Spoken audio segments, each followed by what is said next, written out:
जय हिंद दोस्तों, स्वागत है आप सभी का एक बार फिर से BK study corner YouTube channel में। आइए मेरे भाई सभी डीएलएड के छात्र छात्राओं के लिए आज जो हम लेकर आए हैं वो है आपका साइंस का क्लास। ठीक है, तो शुरुआत करते हैं। जो नए छात्र जुड़ रहे हैं आपको बता दें, आप सभी लोग प्रैक्टिस सेट जरूर लगाइएगा। प्रैक्टिस सेट लगाने के लिए आपको कॉपी पेन लेकर के बैठना है और हमारे आंसर बताने से पहले आपको अपना आंसर लगाना है और ईमानदारी से लगाना है और लास्ट में स्कोर बताइएगा कि सर इतना में से इतना मेरा सही हो रहा है। ठीक है, तो शुरुआत करते हैं। और जो पुराने बच्चे हैं उसको तो पता ही होगा, है ना, आप सभी लोग तो लगाते ही हैं, तो जरूर से लगाइएगा। स्टार्ट करते हैं क्लास को। यहाँ पर हम क्वेश्चन को थोड़ा सा फिक्स कर लेते हैं। देखिएगा, सवाल आपका पहला कह रहा है कि निम्न में से किसे मूर्खों का सोना कहा जाता है। तो भाई मेरे, मूर्खों का सोना कहा जाता है फेरस डाइसल्फाइड को। किसको कहा जाता है? फेरस डाइसल्फाइड को। फेरस डाइसल्फाइड का रासायनिक सूत्र होता है मेरे भाई FeS2 फेरस डाइसल्फाइड। इसी को आयरन पाइराइट के भी नाम से भी जाना जाता है। ठीक है, एक और नाम इसका लिखिएगा क्या, तो कहिएगा sir ji iron pyrite. Iron pyrite, pyrite ये नाम भी याद रखिएगा। ऑप्शन में ये ना दे करके आयरन पाइराइट भी आपको दे सकता है। इसी को मूर्खों का सोना। अच्छा, मूर्खों का सोना क्यों कहते हैं? तो भाई ये जो आयरन पाइराइट है ना, ये थोड़ा थोड़ा पीला जो है, इसमें पीलापन इसमें दिखाई पड़ता है। पीला होने के कारण भ्रमवश में लगता है कि ये सोना है, सोना जैसा ये दिखाई देता है, लेकिन ये सोना होता नहीं है। ठीक ना, ये आयरन पाइराइट होता है, यानी इसमें लोहा और जो है आपका सल्फर का मिश्रण होता है। समझ रहे हैं ना? तो FeS2 इसका रासायनिक फॉर्मूला होता है। फेरस डाइसल्फाइड भी बोलते हैं या आयरन पाइराइट भी बोलते हैं। याद रहेगा, मूर्खों का सोना। अगले सवाल पर आते हैं। देखिएगा, यहाँ पर आपसे पूछ रहा है कि मनुष्य के शरीर का सामान्य तापमान कितना होता है। यानी एक कोई स्वस्थ मनुष्य है, उसके शरीर का सामान्य तापमान कितना होगा। तो भाई मेरे करेक्ट आंसर हो जाएगा ऑप्शन सी। यहाँ पर सारा मान फ़ारेनहाइट में दे रखा है, तो 98.6 डिग्री फ़ारेनहाइट बोलेंगे। ठीक है, क्या बोलिएगा, याद रखिएगा 98.6 डिग्री फ़ारेनहाइट। कई बार यही मान दे देता है आपका सेल्सियस में, सेल्सियस पैमाना पर देगा तो कितना होता है सेल्सियस पैमाने में, कहिएगा सर 37 डिग्री सेंटीग्रेड सर पढ़े हैं, है ना। तो यदि आपका सेल्सियस में पूछे तब तो 37 होगा, लेकिन फ़ारेनहाइट में पूछे तो 98.6 होगा।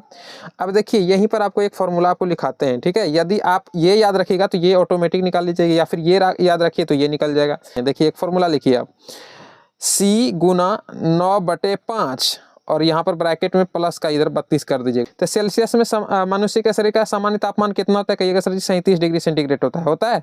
तो यहाँ पर 37 रख दीजिए, 9/5 रख दीजिए, फिर यहाँ पर प्लस रख दीजिए और इधर कर दीजिए 32। जब ये आप इसका पूरा कैलकुलेशन करिएगा तो 98.6 डिग्री तुरंत निकल करके आ जाएगा।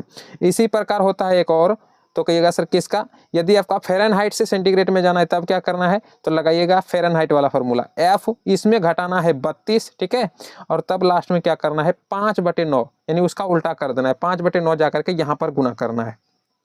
अब देखिए यहाँ पर कितना दे रखा है, कहिएगा सर 98.6 डिग्री फ़ारेनहाइट। यहाँ पर मान रखते हैं 98.6 डिग्री रख दिए और माइनस का कर देना, इसमें आपको 32 कर देते हैं और इधर ये 5/9 तो रहेगा ही रहेगा। ठीक है, ये हम लोग कर देते हैं।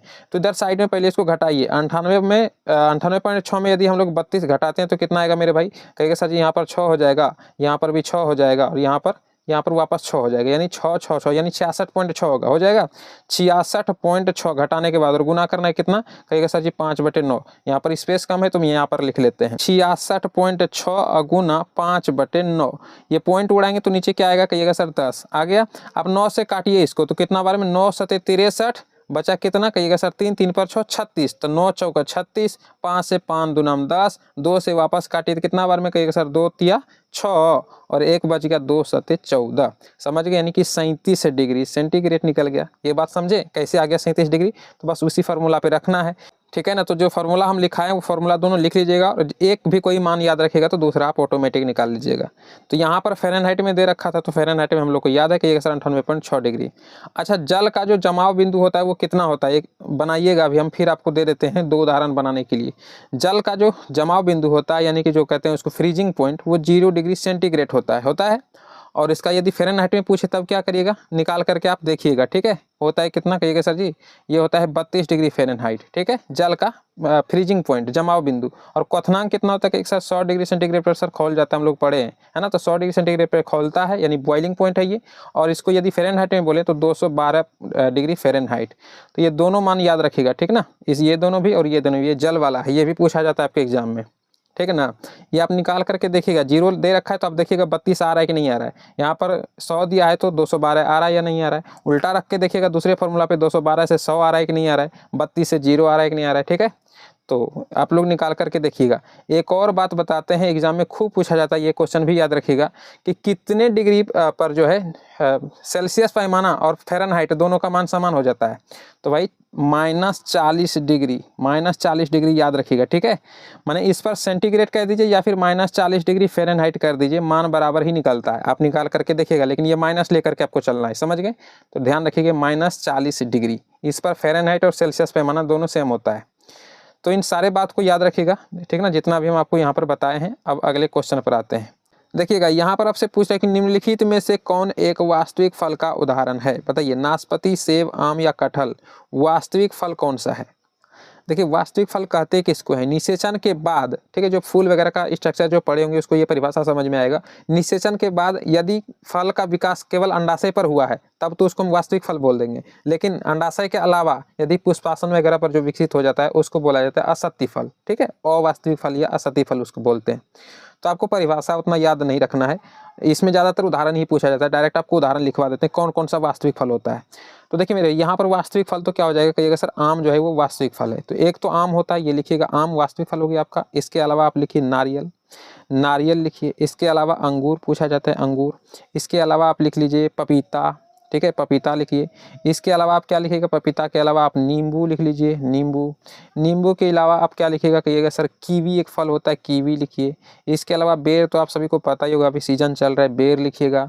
इसके अलावा आपका तरबूज होता है। ये सब कुछ जो है वास्तविक फल है, ठीक है, याद रहेगा। ये सब वास्तविक फल के अंतर्गत आते हैं। असत्य फल कौन कौन से हो जाएंगे, तो भाई 2-4 असत्य फल भी हैं, वो भी याद रखिएगा। एक तो आपका नाशपाती हो जाएगा, इसके अलावा सेब हो जाएगा, इसके अलावा आपका कटहल भी असत्य फल के ही उदाहरण है। इसके अलावा खूब पूछा जाता है मेरे भाई, एक काजू और एक नाशपाती, तो याद रखिएगा, ये ज़्यादातर नाशपाती बहुत ज़्यादा पूछा जाता है। ठीक है, ये सब जो है असत्य फल है, ध्यान रहेगा ना। एक स्ट्रॉबेरी भी लिखिएगा, एक स्ट्रॉबेरी भी आता है, ये भी असत्य फल है। ठीक है, काफ़ी महंगा मिलता है ये। तो असत्य फल के अंतर्गत याद रखिएगा, नाशपाती हो गया, इसके अलावा सेब हो गया, कटहल हो गया, काजू हो गया, स्ट्रॉबेरी हो गया, ये है ना, ये सारे जो हैं असत्य फल है। यहाँ पर सत्य पूछ रहा था, यानी वास्तविक फल पूछ रहा था, तो आम हो जाएगा। ठीक है, इसके अलावा जितना भी आपको लिखा है वो बस आप उदाहरण याद रखिएगा। अगले क्वेश्चन पर हम आते हैं। देखिए, यहाँ पर आपसे पूछ रहे हैं कि निम्नलिखित में से कौन एक संक्रामक रोग है। संक्रामक रोग किसको कहते हैं, जो वायरस वगैरह से, बैक्टीरिया वगैरह से, कवक या फिर परजीवी वगैरह यानी सूक्ष्म जीवों से जो फैलता है वही संक्रामक रोग कहलाता है। संक्रामक रोग मतलब क्या, जैसे ये एक दूसरे के संपर्क में आने से हो जाता है, उसी को कहा जाता है संक्रामक रोग। तो गंडमाला, एनीमिया, बेरी या कालाजार, संक्रामक रोग कौन सा है। देखिए मेरे भाई, यहाँ पर करेक्ट आंसर आपका कालाजार हो जाएगा। जो मेरे भाई डी लगा रहे हैं आप बिल्कुल सही है। कालाजार जो है एक संक्रामक रोग है। गंडमाला तो देखिए जो आयोडीन की कमी से होता है ना, वो एक घेंघा रोग होता है, एक गंडमाला होता है। तो ये तो भाई आयोडीन की कमी से होता है। किसकी कमी से, कहिएगा सर जी आयोडीन की कमी से। घेंघा अलग रोग है, ये गंडमाला अलग रोग है। ठीक है, दोनों गला का ही रोग है, दोनों आयोडीन के ही कमी से होता है, लेकिन वो घेंघा अलग है, ये अलग है। इसके अलावा एनीमिया, यानी जिसको आप रक्त अल्पता बोलते हैं, रक्त की कमी, यानी रक्त में लोहा की कमी जो हो जाता है, आयरन की कमी, उसी को एनीमिया बोला जाता है। इसके अलावा बेरी तो आप सभी को पता होगा सर, विटामिन बी की कमी से जो हो जाता है उसी को बेरी कहते हैं। तो ये सब तो विटामिन से हो रहा है, कोई जो आपका धातु यानी लोहा से हो रहा है, कोई आयोडीन की कमी से हो रहा है। लेकिन सूक्ष्म जीव से कौन हो रहा है, तो कहिएगा सर कालाजार। और कौन सूक्ष्म जीव मेरे भाई, तो एक लिस्मेनिया डोनावानी, हम नाम लिखवाते हैं, इंपॉर्टेंट है, पूछा जाता है एग्जाम में। लिस्मेनिया, एक सेकेंड रुकिएगा, लिस्मेनिया डोनावानी, लिस्मेनिया डोनावानी, इसका नाम ये परजीवी है, एक प्रकार का डोनावानी। आपको बताया ना अभी कि जो वायरस से या बैक्टीरिया से या कवक से या परजीवी से हो, है ना, इस प्रकार के सूक्ष्म जीवों से, उसी को कहा जाता है संक्रामक रोग।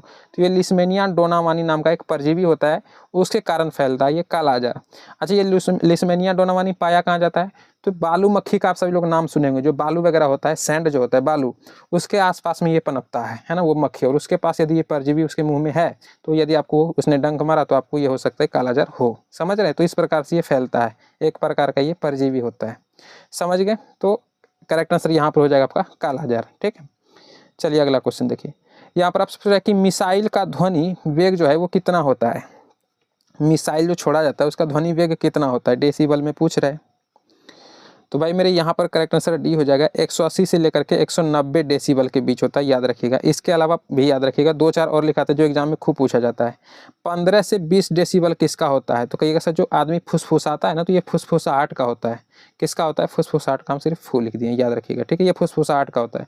सामान्य जो आम बातचीत जो होता है, आप लिखिएगा कहीं पर, नोट करते जाइए ये सब। सामान्य जो बातचीत होता है, तो सामान्य बातचीत लिख करके डैश दे दीजिए और लिखिए 40 से लेकर के 60 डेसिबल के बीच। जो सामान्य बातचीत होता है उसका 40 से लेकर के 60 डेसिबल के बीच होता है उसका, ठीक है, वेग।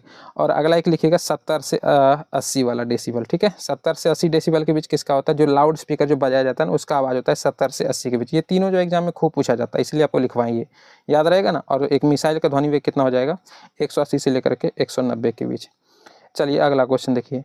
यहाँ पर आपसे पूछ रहा है कि पहाड़ों पर नाकों के द्वारा जो है रक्त निकलने लगता है, या इसका प्रमुख कारण क्या है पहाड़ों पर? तो देखिए होता क्या है सर, वायुमंडलीय वहाँ पर जो है कारक ये बनता है। तो वायुमंडलीय दाब का बढ़ना या घटना, कहिएगा सर वायुमंडलीय दाब कम हो जाता है। जब आप ऊंचाई पे जाइएगा मेरे भाई, तो वहाँ पर वायुमंडलीय दाब कम हो जाता है। नॉर्मली समझिए, ये आपका पृथ्वी है, यहाँ पर आप खड़ा है, वायुमंडल में जितना भी हवा है ये आपके ऊपर प्रेशर बना रहा है, ठीक है। तो हमारा जो शरीर है ये भी अंदर से प्रेशर बना करके ब्लड को उतना दे के रखता है उसको प्रेशर, समझे। तो इधर से भी उतना ही प्रेशर आपको वायुमंडलीय मिल रहा है, इधर से भी शरीर जो है हमारा उसको उतना ही प्रेशर दे रहा है। तो ब्लड जो है हमारे शरीर में ये मेंटेन रहता है, यानी बाहर भी नहीं जाता है और ज़्यादातर इधर उधर भी नहीं होता है, वो मेंटेन रहता है, ठीक है ना। लेकिन जब आप ऊंचाई पे जाइएगा, मान लिया जाए ये कोई पहाड़ है इतना ऊंचा, ठीक है, ये पहाड़ है, आप यहाँ पर चले जाइएगा तो समझिए इतना ही सा जो बचा हुआ आपका वायुमंडल है वही आपके ऊपर से दबाव लगाएगा, है ना। तो वायुमंडलीय दाब तो घट गया। अब घट गया तो क्या होगा, जो शरीर है इधर से, शरीर से तो प्रेशर वही लगा रहा है, लेकिन वायुमंडलीय दाब अचानक घट जाने की वजह से क्या होता है, ये शरीर से बाहर आ जाता है ब्लड, समझे। लेकिन जब आप पहाड़ों पे रहने लगेगा तो कुछ दिन के बाद हमारा शरीर समझ जाता है कि भाई हमको इतना ही अब दबाव लगाना है ताकि ब्लड बाहर ना जाए। तो होता यही है कि हमारा शरीर जो है वो समझ नहीं पाता है कि भाई अचानक ना परिवर्तन हो जाता है। जैसे पहाड़ पे गए तो अचानक परिवर्तन हो जाता है, नॉर्मली समझ रहे हैं, इसलिए ब्लड बाहर आ जाता है। कुछ दिन तक आप वहाँ पे रहने लगेगा तो शरीर ऑटोमेटिक उस अवस्था में ढल जाता है, समझे। तो यही स्थिति होता है। तो नाकों से जो है ब्लड निकलना वायुमंडलीय दाब के घट जाने के कारण होता है। करेक्ट आंसर डी होगा, समझ गए होंगे, ठीक है। अगले क्वेश्चन पर आइए। देखिएगा यहाँ पर आपसे पूछ रहा है कि लुकिंग ग्लास बना होता है, यानी उत्तल दर्पण होता है वो, या फिर अवतल दर्पण होता है, समतल दर्पण होता है, या अपारदर्शी दर्पण होता है। जो लुकिंग ग्लास होता है रोजमर्रा की जिंदगी में जो हम लोग घर में यूज करते हैं ना दर्पण, वही कह रहा है लुकिंग ग्लास, उसी को कहा जाता है लुकिंग ग्लास। तो कहिएगा सर अच्छे से पता है, वो समतल दर्पण होता है। कौन सा दर्पण मेरे भाई? समतल दर्पण। करेक्ट आंसर यहाँ पर सी होगा। इससे रिलेटेड जो सबसे ज़्यादा क्वेश्चन पूछा जाता है, समतल दर्पण द्वारा बना प्रतिबिंब कैसा होता है, ये खूब एग्जाम में पूछा जाता है। तो लिखिएगा मेरे भाई, एक तो सीधा होता है, इसके अलावा आभासी होता है, आभासी, और वस्तु के बराबर होता है। क्या होता है? वस्तु के बराबर, ठीक है, ये याद रखिएगा। एक तो सीधा होता है, इसके अलावा आभासी होता है, इसके अलावा वस्तु के बराबर होता है, यानी समतल दर्पण द्वारा बनाया गया प्रतिबिंब। याद रहेगा ना, याद रखिएगा इसको, ठीक है। चलिए अगले क्वेश्चन पर आते हैं। देखिएगा यहाँ पर आपसे पूछ रहा है कि निम्नलिखित में से कौन विद्युत का कुचालक है? कुचालक यानी उसमें विद्युत जो प्रवाहित करते हैं तो धारा प्रवाह नहीं होता है उसमें, कुचालक बोल रहा है। तो कहीं सर तांबा वगैरह का तो तार आता है, ये तो होगा ही। सोना में भी करंट दौड़ जाता है, चांदी में तो सबसे अच्छा इसका सुचालक होता है विद्युत का। तो करेक्ट आंसर यहाँ पर हीरा हो जाएगा, ठीक है। हीरा जो है मेरे भाई ये विद्युत का कुचालक, लेकिन उष्मा का बहुत ही अच्छा सुचालक, उष्मा का सुचालक माना जाता है, ध्यान रखिएगा। हीरा जो है वो विद्युत का कुचालक लेकिन उष्मा का सुचालक होता है, याद रहेगा ना। करेक्ट आंसर सी हो जाएगा, ठीक। चलिए अगला क्वेश्चन देखिए। ये पूछ रहा है कि माइटोकॉन्ड्रिया की खोज किसने की, बताइए। ये एक प्रकार का कोशिका अंगक होता है, हमारे शरीर में पाया जाता है। माइटोकॉन्ड्रिया पढ़े होंगे आप सभी लोग। इसका खोज किसने किया था? तो देखिए उस वैज्ञानिक का नाम था रिचर्ड अल्टमैन। पूरा नाम क्या था? Richard Altman. तो अल्टमैन दे रखा है, करेक्ट आंसर ऑप्शन ए हो जाएगा। लेकिन जब अल्टमैन साहब खोज करते हैं 1980 ईस्वी में इसका खोज होता है, ठीक है। तो जब रिचर्ड अल्टमैन इसका खोज करता है माइटोकॉन्ड्रिया का, तब इसका नाम माइटोकॉन्ड्रिया नहीं हुआ करता था, तब इसने नाम रखा था उसका बायोब्लास्ट। याद रखिएगा, ये भी एग्जाम में पूछा जाता है, बायोब्लास्ट, ठीक है, बायोब्लास्ट, ये शब्द याद रखिएगा। जब माइटोकॉन्ड्रिया खोजा गया था 1980 में रिचर्ड अल्टमान जी के द्वारा, तब उसका नाम बायोब्लास्ट इसने रखा था। लेकिन बाद में कौन आते हैं मेरे भाई, इसका नाम माइटोकॉन्ड्रिया कैसे पड़ गया? तो बाद में एक वैज्ञानिक आता है बेंडा नाम का वैज्ञानिक आता है, ठीक है। कार्ल बेंडा इसका पूरा नाम था। इसने इसका नाम चेंज करके माइटोकॉन्ड्रिया रख दिया, तब से माइटोकॉन्ड्रिया ही बोला जाता है। हिंदी में इसको सूत्र कनिका बोला जाता है, आप सभी लोग एनसीईआरटी की बुक में पढ़े होंगे। अच्छा, डी ड्यूब कौन था, ये कौन वैज्ञानिक था, ये सब बातें याद रखिएगा। आगे देखिएगा डी ड्यूब कौन था, हम वापस यहाँ पर अगला स्लाइड लेते हैं। देखिए डी ड्यूब ने किस चीज़ का खोज किया मेरे भाई, तो कहिएगा सर डी ड्यूब ने खोज किया है लाइसोसोम का, लाइसोसोम का, याद रखिएगा लाइसोसोम। पैलाड कौन थे, ये पैलाडे, तो भाई इसने राइबोसोम का खोज किया था, किस चीज़ का, राइबोसोम का। टी वोबेरी ने किसका खोज किया था, तो भाई ध्यान रखिएगा तारक काय का, तारक काय जिसको हम लोग क्या बोलते हैं, इसका एक और नाम है, कहिएगा सर सेंट्रोसोम, सेंट्रोसोम। तो ये सारे शब्द याद रखिएगा, सेंट्रोसोम के खोजकर्ता टी वोबेरी, राइबोसोम के खोजकर्ता पैलाड, है ना, पैलाडे, या फिर इसका लाइसोसोम का डी ड्यूब हो जाएगा, ठीक है। और अल्टमैन ने माइटोकॉन्ड्रिया का खोज किया है, जब खोज किया था तब नाम रखा था बायोब्लास्ट, बाद में बेंडा आया उसने नाम चेंज करके माइटोकॉन्ड्रिया कर दिया, समझे। खोजा कब किया गया था माइटोकॉन्ड्रिया, तो कहिएगा सर 1980 में खोजा गया था, ठीक है। तो यहाँ पर करेक्ट आंसर ऑप्शन ए हो जाएगा। अगले क्वेश्चन पर आते हैं मेरे भाई, देखिएगा अगला क्वेश्चन क्या कह रहा है आपका। देखिएगा यहाँ पर आपसे पूछा है कि स्पेरगिलस, या इसको कहीं कहीं पे स्पेरजिलस भी लिखा होता है, इसका इस्तेमाल जो है किसके निर्माण में किया जाता है, स्पेरगिलस या स्पेरजिलस। तो एक प्रकार का फफूंद का प्रजाति होता है, इसका जो है यूज किया जाता है, वो जितना भी मादक पेय पदार्थ जो बनाया जाता है ना पीने वाला, जैसे अल्कोहल वगैरह हो गया है ना, तो उन सब के इस्तेमाल में किण्वन के रूप में इसका यूज किया जाता है। स्पेरजिलस का खूब पूछा जाता है एग्जाम में, याद रखिएगा स्पेरगिलस या स्पेरजिलस। तो यहाँ पर करेक्ट आंसर हो जाएगा अल्कोहल के निर्माण में, समझ गए, करेक्ट आंसर ऑप्शन ए हो जाएगा, याद रखिएगा, ठीक। चलते हैं अगले क्वेश्चन पर, देखिएगा यहाँ पर क्या पूछा है, बहुत अच्छा क्वेश्चन है। कह रहे चुंबकीय फ्लक्स का एसआई मात्रक क्या होता है, बताइए। चुंबकीय फ्लक्स का एसआई मात्रक, देखिए चुंबकीय फ्लक्स का एसआई मात्रक मेरे भाई वेबर होता है, क्या होता है, वेबर। इसका संकेत होता है डब्लू बी, डब्लू बड़ी और छोटी बी, वेबर, ठीक है। बड़ी डब्लू यहाँ पर नहीं लिखाया लेकिन समझ लीजिएगा, वेबर होता है तो डब्लू बड़ा वाला होगा, उसके बाद बी, समझ गए।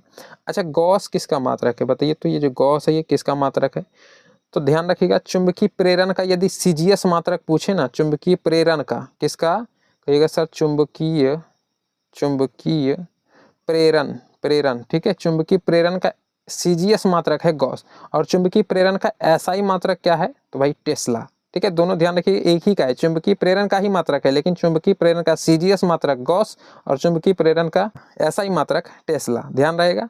अच्छा ये वोल्ट किसका मात्रक होता है, तो भाई ये तो पढ़े ही होंगे, विद्युत विभव का, ये तो इजी क्वेश्चन है। विद्युत विभव का एसआई मात्रक क्या हो जाता है, कहिएगा सर जी वोल्ट होता है, ठीक है, बी से डिनोट करते हैं इसको। अब आते हैं अगले क्वेश्चन पर, चलिए यहाँ पर आपसे पूछ रहा है क्या, देखिएगा कि बोरेक्स किसका अयस्क है, बताइए। टीन, पोटेशियम, सोडियम या एल्यूमिनियम। बोरेक्स, ध्यान रखिएगा ये सोडियम का अयस्क है, ठीक है। बोरेक्स किसका अयस्क है, सोडियम का।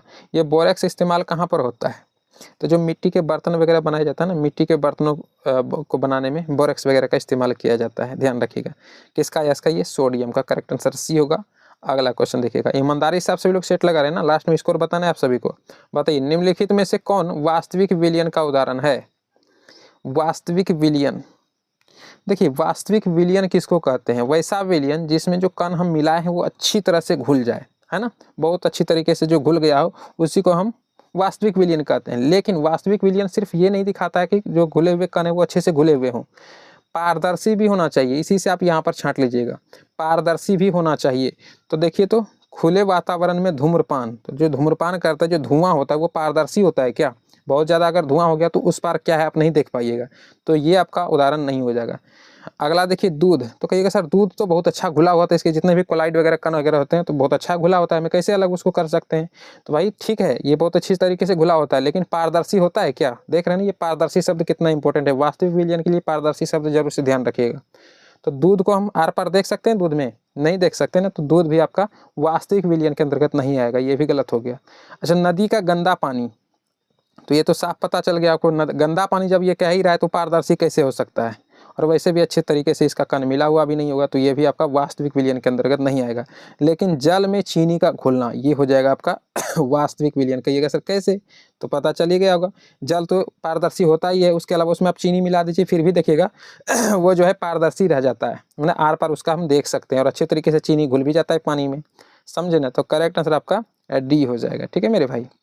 अगले क्वेश्चन पर आते हैं, देखिए यहाँ पर आपसे पूछ रहा है कि निम्नलिखित में कौन मनुष्य के शरीर में स्थित दूसरी सबसे बड़ी ग्रंथि है, मनुष्य के शरीर का सबसे बड़ी दूसरी वाला ग्रंथि कौन सा है, दूसरी सबसे बड़ी पूछ रहा है।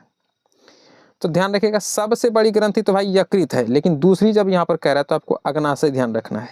मनुष्य के शरीर की सबसे बड़ी ग्रंथि यकृत होता है और दूसरी सबसे बड़ी अग्नाशय होता है। अग्नाशय से ही इंसुलिन नामक हार्मोन निकलता है, आप सभी को पता ही होगा।